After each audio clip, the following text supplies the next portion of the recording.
start. I give honor to God first. It was the first in my life, and I don't hesitate to tell the world that. This was an interesting game. You know, we shot 67% or 68%, and it didn't look like it to me. It looked like we weren't executing as well as we could. But, I don't think stats lies to you, so I have to agree with you.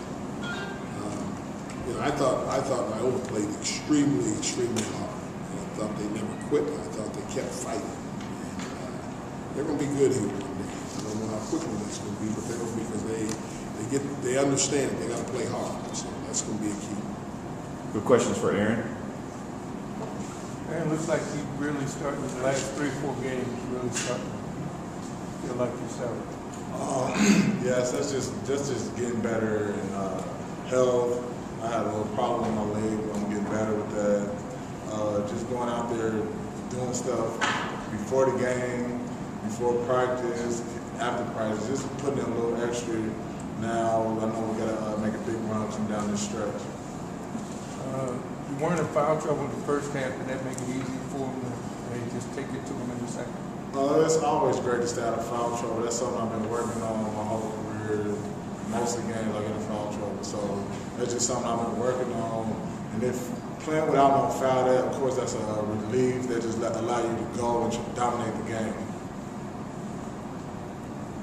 Let's talk about your coach's obvious emphasis on defense. How do you guys take so much pride in that aspect of the game? Well, that's our identity.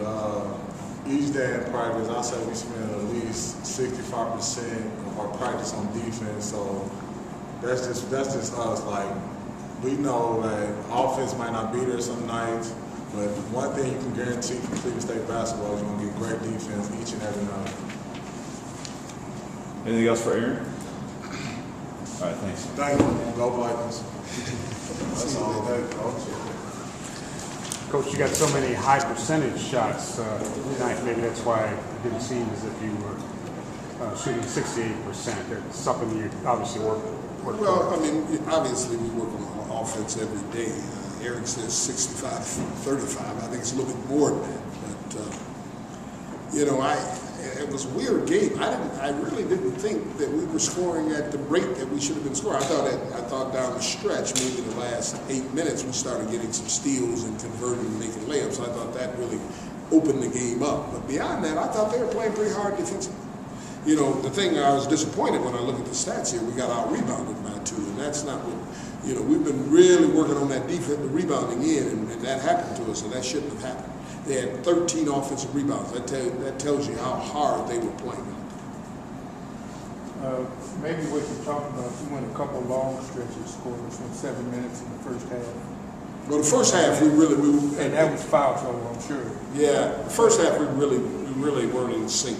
And that was because we were playing 4 freshmen out there on the floor. And when you're playing 4 freshmen, you know, it's going to be some ups and downs going on. But I thought the start of the second half was the key. You know, and we talked about that at halftime. We had to get after them at the start of the second half, and we had to turn what we were doing on defense into production on offense. And I thought we did a very good job at the first 5 minutes. I thought that was the game, the first 5 minutes of the second half. If they would have come out and completed some plays, it may have been a different game. But because we took advantage of that then, now we're in double digits and we went up by 13, 15 points. In my estimation, we had made the exclamation point. Coach, is there ever kind of an uneasy feeling when you're coming in to play a team that's winless on defense? I try not to think of that because I know they don't want to think of it either. But, you know, they're the best, no win in the season, I mean, in the league team. I think they play as hard for a team. You know, they could give up. When you have lost that many in a row in the league, you could just quit. I mean, why play? I mean, and what do I mean by that? Meaning that, you know, you don't have to dive on the floor and work for every loose ball. That's what they do. And that means that's going to pay off in the future.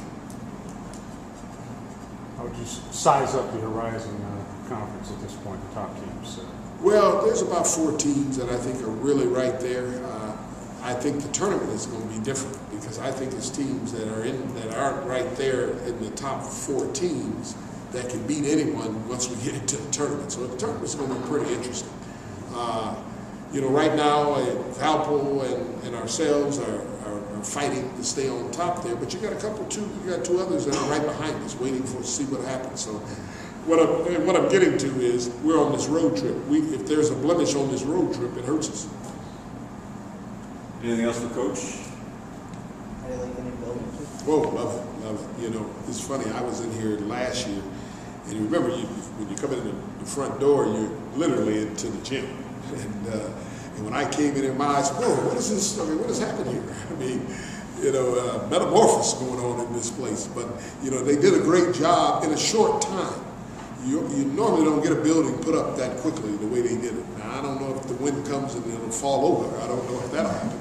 But I will say this: it's a good-looking facility, and it's the right size. You can have a 10,000, 12,000 seat arena. If it's not packed, you got issues. You got the right size. So feel good about your place. It's a nice place. Anything else for Coach? Thanks. Thanks, yeah. Thank you, Coach. Take care.